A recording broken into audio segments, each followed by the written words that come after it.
What about things like, because I will see on social media someone sharing an article from The Onion, which is a satirical website. And the world is so crazy now that it seems true, and people will share it as true and be enraged. Like, can you believe this is happening? Where does that fit in with all of this? Yes. Yeah, I think you described the situation perfectly where we have sites that have are parody or satire and like none of that is on purpose, right? So that is all if anyone takes that, it's probably misinformation. Right. But there are people out there that maybe don't get the joke or don't realize that this is a parody website, and then that does turn into misinformation. So it's, yeah, that's always interesting too. It's like, where's this line? And parody and satire have been around forever, right? Just Right. like misinformation, disinformation, all this stuff has been around forever. But on the internet, it's just really hard to tell the difference between things. It does make it more challenging. Usually, parody and satire websites, though, are they link back to themselves. They're very clearly like they will say usually right at the top, Hmm. this is parody. We are Right. making fun of everything. Yeah. That's like So legally required it's for quite them easy to find the source. to not get in Yeah, trouble. it's easy to find that. But people Yeah. usually will Yeah. share And and believe actually, these when they already, like when they get upset and they have a gut reaction. I knew it. I knew that was what was going on. And there's a yeah. whole subreddit called Ate the Onion of people who believe it's real. And you can see they're so upset and they're so glad to have something that backs this opinion that they have that they're not even going to read the website.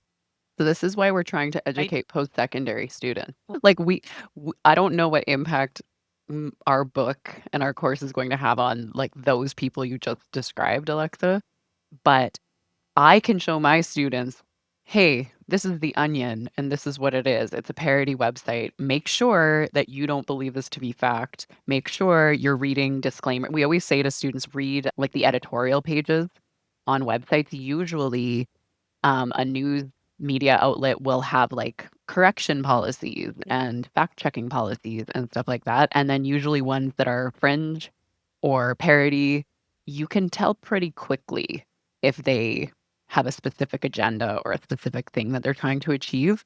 And so, again, kind of like when we were talking about Snope, just the practice Mhm. of, wait a minute, this seems a little fishy. I'm going to actually like see what this website's about, I think would lead to better situations than just like click and share and this confirms what I believe. So, haha, I'm right. An interesting thing tying AI back into this, and something we can watch as we move forward here, is that AI can't tell the difference between parody, satire, and real information. So sometimes AI cites it and uses it as valid information. So we'll see how this maybe it'll be trained not to do that. I don't know yet. We'll see how that all develops. Hence the scrolling down beyond the AI to get reliable information. No, I just find that if you go to the Onion, it's pretty like they'll have a story about local baby is so whiny there's a petition to get her out of the neighborhood or something. So it's other stories will be so stupid that you'll realize that the site, but you have to take time to Hmm. track it down. They're just speaking of Reddit, there's also a subreddit called Not the Onion, which is news articles that are real, but sound so incredibly ridiculous, you would genuinely believe you would see it on the Onion. And there's been cases sometimes where they like actually kind of Simpsons-esque foretell of the future. Like parody and satire have always been, and I think especially now with like how if Yeah. whatever's gonna happen with South Park, there's a lot of truths now that you have to say in parody under parody Mhm. law, and that resonates with people in different spheres in different ways. I've always said comedians are smart. Like, this Mhm. doesn't surprise me. They're some of the smartest people out there, in my opinion. That was for in the I loved the golden age of the Simpsons. What they used to say was it was the smartest people you know writing the dumbest jokes they can think of. So I ended talking about actually looking at the facts on arson when it comes to the wildfires in Canada in 2023. And we were talking about malinformation, about how people used the guilty person to continue their agenda. So there's another definition of false information. It's called deformation. And this occurs when someone shares a part of a story out of context and makes that portion appear as a fact.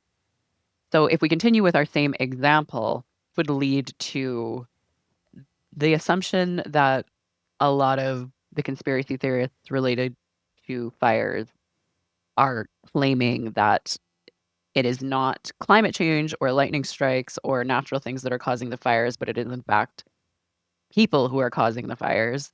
That's them just grabbing on that little piece of this one person doing the arson.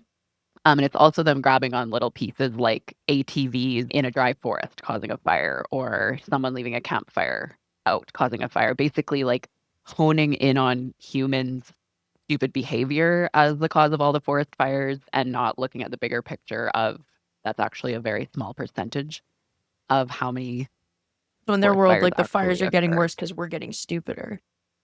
Yeah, because we are dumb and we do dumb things, not because climate change It exists. all comes back to course Smokey not. Bear. Where is he? Yeah. No one's taking responsibility for forest Yeah. fires anymore. This is the issue. No. Yeah. There's a conspiracy So- theory we can. Beautiful. And we'll get around to conspiracy theories eventually. So with information overload as well as, did you have kind of a similar definition? If you Okay, sounds good. Yeah. So information overload is exactly what it sounds like. There's so much information coming at us that our brains cannot process it. We can only take in small amounts of information. And historically, we only had to take in small amounts of information, but now we have information is coming at us all the time, especially through our phones in our hands, and we can't possibly process it all. And that helps to create misinformation and disinformation, because when your brain's overloaded and there's so much information coming at you, you can realistically only digest parts of it. You can only take in small amounts. And so that's why we talk about this, is so that people can start learning what amounts to take in, but just also realizing that if you're feeling overwhelmed, it's because you are overwhelmed with information. And then once realizing that's what's happening, you can make those decisions about where you want to go for information. What are you going to look at? What are you going to take in and spend your time on? Yeah, and the only thing I'll add is that what information overload leads to, and it's something we all experience, even I think throughout this episode, all the things we've talked about could be considered a bit of information overload, is that people end up skimming headlines, believing things that they see over and over again, and not taking any time to fact check. Or when's the last time anybody listening to this podcast read a whole article from start to finish? I think we're all very guilty of not having the I don't know, attention span perhaps, or we're too overloaded to engage in these things all the time. I specifically read a whole article this morning just because of the conversations we've had. So Because I told you to, yes. yeah, exactly. And actually, that's something I tell my Yeah. students too. I say, if you're not going to read the whole thing, do not share it. Like, that would be one situation where I would suggest don't share. We got a little bit into that earlier, this idea where, Diane, you were saying you don't engage or share things, which is something Mhm. I've gone back and forth in my life as to like how I talk to students about this. And that is one thing that I will go to bat for, is if you do not have the energy to open the thing, read the thing, or watch the whole thing, don't share the thing and don't make a comment about the thing. Yeah. Pretty makes sense to me. It's so tempting to see a headline you like and just click share, right? Yeah, we're all guilty of it, I think, at some point in our lives.